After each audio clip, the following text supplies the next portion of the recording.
Well enough. We're joined now live by Biff Byford of Saxon. How are you, my friend? I'm good, thank you. They told me you were calling an hour ago, so I played all this Saxon music thinking you were going to be joining us, and then we missed you. So know that you're being thought of. Modern technology, it didn't work. But anyway, I'm here now, so that's good. Good to hear from you. How's things going, okay? Pretty good, yeah. The album's just come out here in the UK, so I think it's number 6 in the midweek chart, so that's pretty good. So yeah, we're just gearing up, ready to start touring. The album is called Sacrifice, the latest album from Saxon. Tell us a little bit about this one, Biff, because I really like it. This really seems to have a raw sort of, I don't know, it harkens back to some of your earlier stuff, but it's still obviously got a current vibe, too. Yeah, I mean, I produced it myself, this album, so it's pretty much how I wanted the band to sound on their 20th album. So, yeah, it's in your face, really, and I just wanted the guys to do what they do good, really, play Gibsons and Marshalls, so we kept it pretty raw. You know, put a few more elements back in there from the 80s, like twin guitar parts, but, kept the modern edge as well. That combination never goes out of style, right? Loud guitars into a Marshall and... No, it's pretty sort of meat and two veg for bands like us, really. I'm not sure about this, but have you produced the band yourself in the past, Biff? Well, I've always co-produced, so I've never done it on my own, so I wanted to give it a try on this album. I got my friend Andy Sneap to mix it, so he's done quite a lot, Kill Switch Engage and bands like that, so, he's pretty hot at the moment on mixing. Yeah, I love the sound of Andy's stuff. I mean, he's done the last couple Accept records, which I've loved, and he's worked on a lot of cool stuff, and he does a great sound. I mean, I know that the producing thing is one part of it, but making sure you have the right mix at the end of the day is really the sink or swim moment, isn't it? Yeah, well, he came down to see the studio. I had 2 talks with him. I told him what I'd like to achieve, and he's really into it, really. So yeah, it worked out really good. Were you worried taking the reins yourself with Saxon and obviously being the leader of the band? But is it awkward when you, I don't know, when you have to tell some of these guys, hey, you got to do that again, or I don't like that? Yeah, it can be a bit awkward when you're working with your friends and mates. You can have some real humdinger arguments. But no, they were pretty cool. There was no arguing really. Like I say, I pretty much arranged everything anyway, so it was just a bit more control. That's all. But yeah, everybody was cool. I mean, everybody chips in anyway in this band, so it was quite a good experience. How did the writing work, Biff? Did you guys all come together and did you work on it? Did you bring most of the stuff in? Did you record on the road? Yeah, mostly together. I mean, a few things are obviously Paul Quinn, and a few things are obviously Doug Scarrett, riffs. But yeah, it's mostly all together. People have separate riffs. I mean, there's one track on there I wrote with my son called "Stand Up and Fight." But the band sort of fiddled around with it a bit. But yeah, it's a bit of a all for one for all sort of deal really when we're writing. Obviously, Saxon now going into, is it your 4th decade you're going into, right? Yeah, 20th album, yeah. Unbelievable. I mean, the history is incredible, and you've taken some different turns with the sound of the band. Well, for the most part, always still staying in the Saxon world. But when you get this far on in a band's history, when you have a fan base that expects and wants a certain thing, but then I imagine you as an artist want to try doing some different things. Is it tough to create that balance? Well, you're always on the tightrope between trying new things and sort of wanting to keep the old style in. I mean, we do it very well. I think we do one foot in the present, one foot in the past. So we managed to get the sort of mixture quite good. More modern stuff like the title track "Sacrifice" is a bit full-on sort of modern metal with an older style technique to it. But yeah, we mix it up a bit, Are you a guy that goes back and listens to Saxon's catalog? I'll sometimes do it, but for us it's more of an attitude.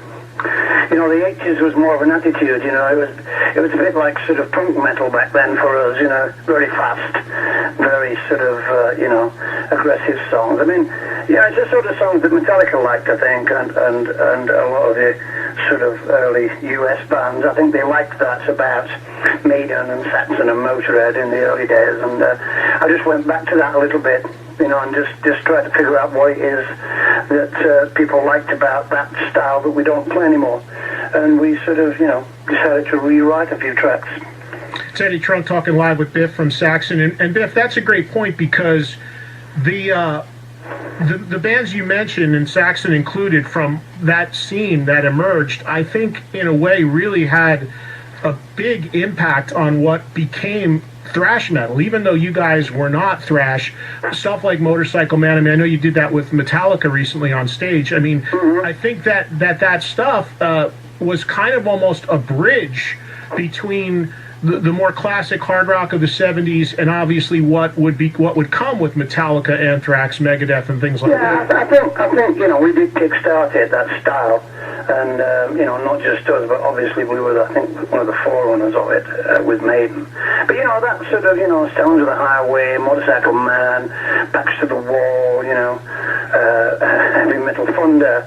It's all sort of really nuts guitar riffs played incredibly fast, and we didn't really we didn't really bother too much about groove on those songs in those days. It was just last one home made the tea, or last one home drank the Jack Daniels, whichever you like, really.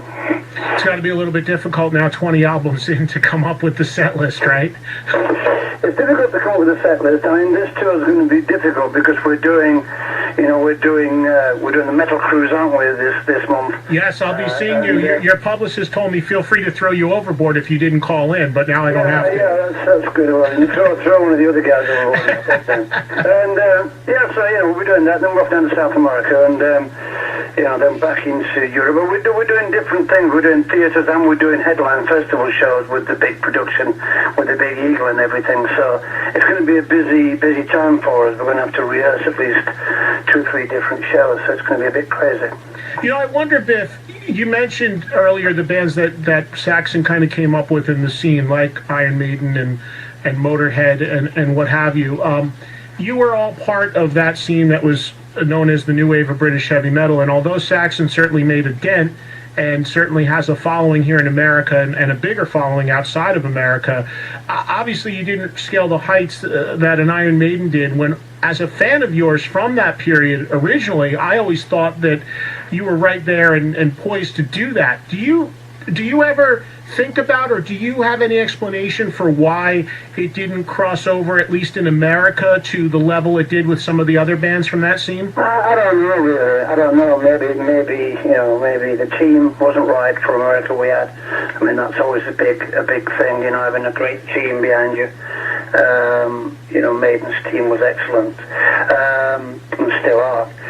But I just think, it took Motorhead a while, to get a bit bigger there, although they haven't reached those sort of heights. But I just think we maybe should have come a bit more in the 80s and the early 80s, and spent more time there, maybe released less albums. But in retrospect, everybody's always got an opinion. I just think it just wasn't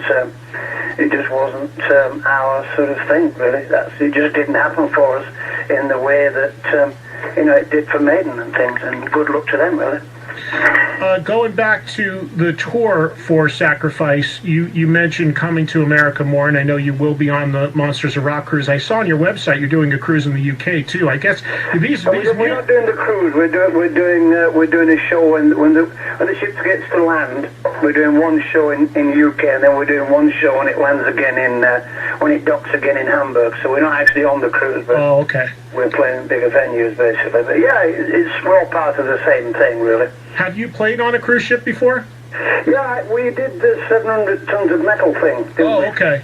To Mexico, which is where I got the inspiration for the song Sacrifice.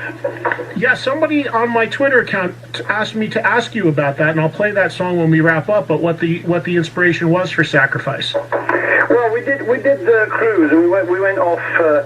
I think me and the tour manager and one of the guys went off on this, tour of the Mayan ruins on the island there where we were, and we got to know. We were having a few beers with the tour guide, and he was telling us some stories about the human sacrifice, which it's what a lot of people are interested in down there when they used to rip people's hearts out and still beating Indiana Jones, I suppose. But yeah, so it got me thinking, and I just thought that'd be a great title for a rock song, a good subject. So basically, that's a couple of years later, that's where it came out. And it's also the name of the new Saxon album, which, has it just come out? Is it available now, Biff? It's not available in the States yet. It comes out the 25th of March, I think. We had a big problem with the booklets here in Europe, and they had to reprint them all. So that was what the delay was. But it's out now in the UK, and I'm sure some people are getting it on import already in the States. So it should be out properly here in the next week or two? Yeah, definitely, yeah. It's definitely out in the next week or two, yeah. And beyond coming over to do the Monsters of Rock cruise, I mean, do you have a plan later in the year to come and do more touring in America? Yeah, we've been talking to quite a lot of people. We were going to try and do some shows with Megadeth, but that didn't work out because the timings didn't work out. But Dave was talking to me about doing the Gargantian tour, but it just didn't work out for the right timings. But so we have got a new agent now in America who's working on us. So what we need is a nice package. The nice package that pulls in a few people and we can go nuts in front of lots of people. That would be good. I mean, the new video's out. People can watch the video now on YouTube. So that's the video to the song Sacrifice. Yeah, it's on Saxon. Quite a few things happening. It's on Saxon747.com too, which is the website to keep up with what's going on and as far as dates and upcoming releases. And well, we're on Facebook as well, so you can go on lots of different sort of media to get us.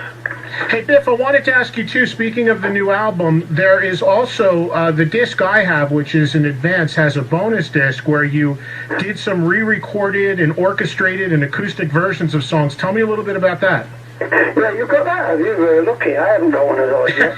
Yeah, it's just, we would have been messing about, on downtime in studios, waiting for things to happen. We've just been recording a few sort of acoustic tracks, old tracks, and re-recording some of our sort of, some songs that we didn't think really had a great showing on the album when they came out, so we just wanted to redo the first album, Frozen Rainbow, which is on our first album, and we got a guy to orchestrate Crusader, which we thought sounded fantastic. So yeah, just really doing different things for the fans, really, to give them a bit of a different, a different product, really. Give away a few songs as a bit of a treat. So yeah, I mean, we like it. It just gives these songs a different atmosphere, really. And the other thing I wanted to ask you about is, I guess it was a couple years ago on That Metal Show, on my TV show, we featured a DVD at the time of a film, Heavy Metal Thunder, which we loved, the documentary. And I know that when we did that, people were coming at me in droves because they said they couldn't find it anywhere. And now I believe you have properly released that in America, right? You can find it now, definitely. You can find it now. I mean, it's available all across the planet, so people shouldn't have any problem buying it now. And the only problem they'll have is it's selling out pretty fast everywhere. But you can order it and get it pretty much in a week of ordering it. So I don't see there be a problem in that anymore. It's a phenomenal documentary, and again, it's called Saxon Heavy Metal Thunder, and you've got a really long documentary with the entire history of the band in there, past members, the good, the bad, the ugly, and then you've got some really cool concerts and everything. When you look back at that, Biff, when you watch a documentary like that, are you able to watch it and enjoy it, or because you lived it is a little bit tough to look at? Yeah, it's all right. Just a bit thinner, It's thinner? Still got the hair though, but that's all right. It's a bit more silver coloured now than it was then. But no, I mean, people like it's a bit like being an actor, I suppose. You're constantly seeing yourself as a younger guy, so you get used to it. I mean, every time you see an old shot in a magazine or some old video, you're there, aren't you, in your full glory? So You know, I don't know, it's tough for you. For me, it's tough. I mean, I've been doing a radio show like this now for 30 years, and there's quite a history of old photos of me out there on various things. And when I look back 20, 30 years at pictures, I don't know. I shouldn't, but it bums me out because it makes me realize how much time has passed. You know.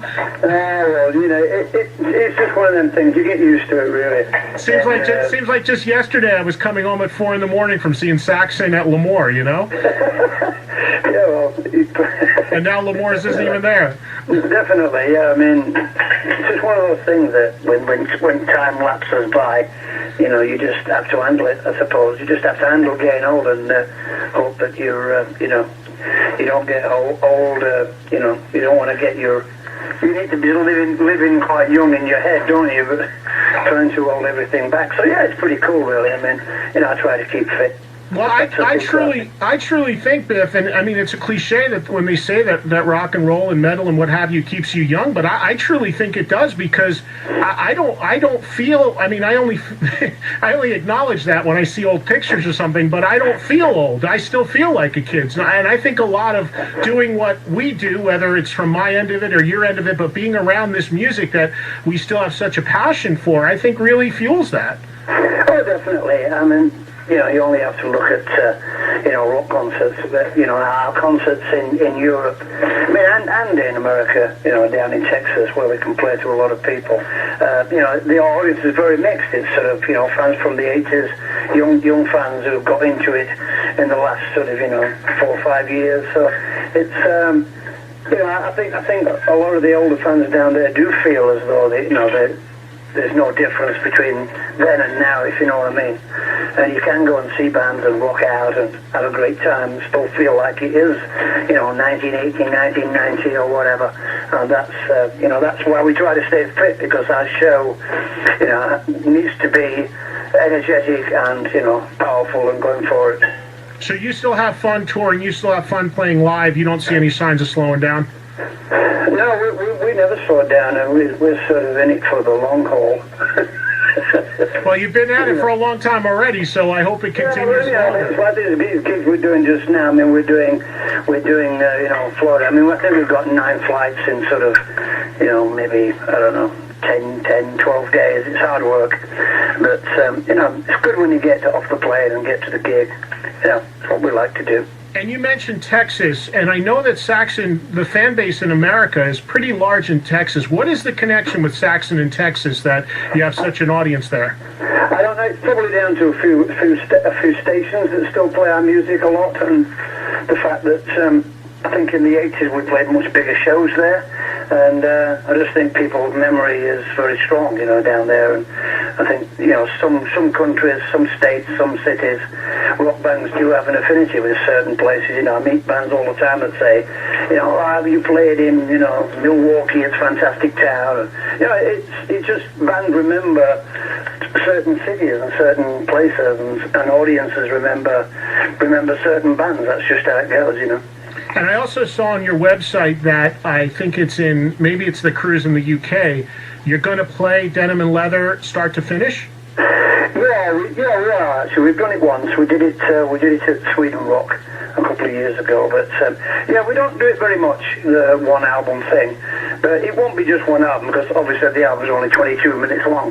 So I don't think we'll get away with playing 22 minutes and leaving. It's not that short. Denim and Leather isn't that short, is it? Yeah, it's not far off. It's not far off. I mean, I imagine it's got to be at least a half an hour. On there. Yeah, but it's got to be a half hour, I would think. I don't think so, but we'll see. It might be one of the longest of the big 3, yeah? Back then, though, a lot of albums were short. 27 minutes, anyway. It's not really a set, so we'll just stick it in somewhere like a little island in the set somewhere. Right. Well, listen, man, before I let you go, I'm going to play Sacrifice, but I also wanted to... publicly, I haven't talked to you in a while, and I wanted to publicly offer an apology on behalf of my TV show, because when we finally got you on there, we teamed you up with a rather inebriated Marilyn Manson. Yeah, I enjoyed the. I mean, we had quite a good laugh, me and Marilyn. It was all right. He's obviously quite a big fan. I thought he was all right. You know, it was just. it was fairly cool. It wasn't. I didn't have a problem actually. I thought it was good fun. Well, he was certainly a fan, but he was certainly, he drinks this stuff called absinthe, which. Yeah, I had some. I haven't had any since, but You had some with him that day? Yeah, he gave me some on the show. You didn't see, and I had a bit later on. I think I stopped. I think all my teeth fell out, but.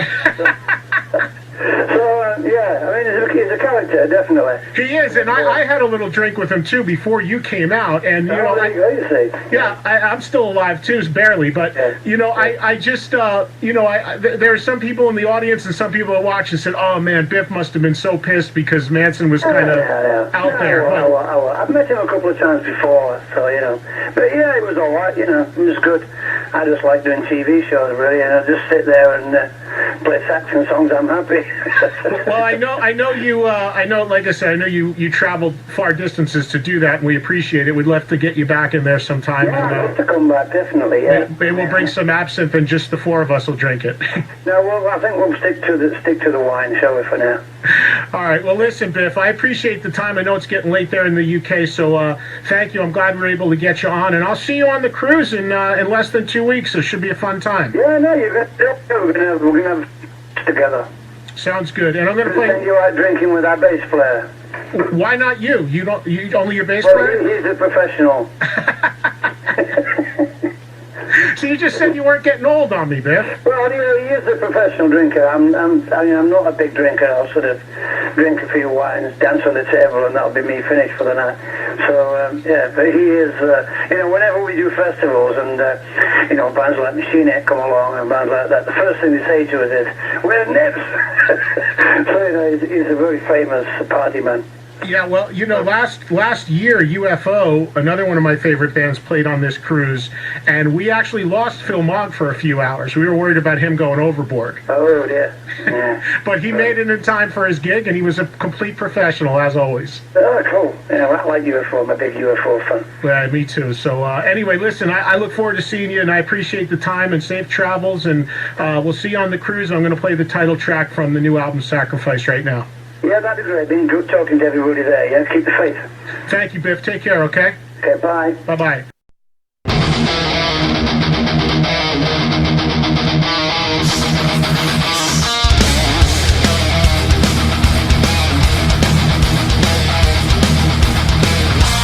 Hail to the gods, the bringers of fortune.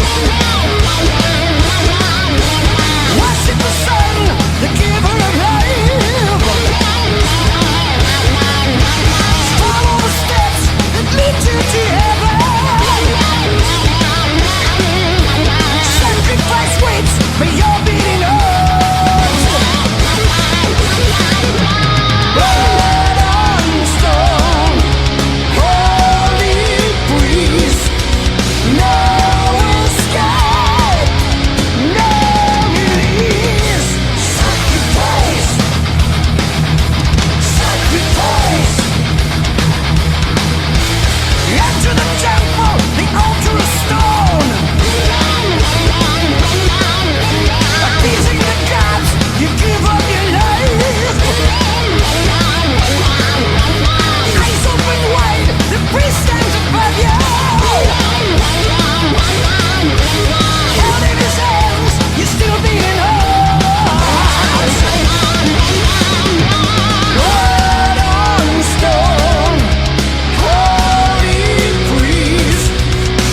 Civilization lost in the jungle.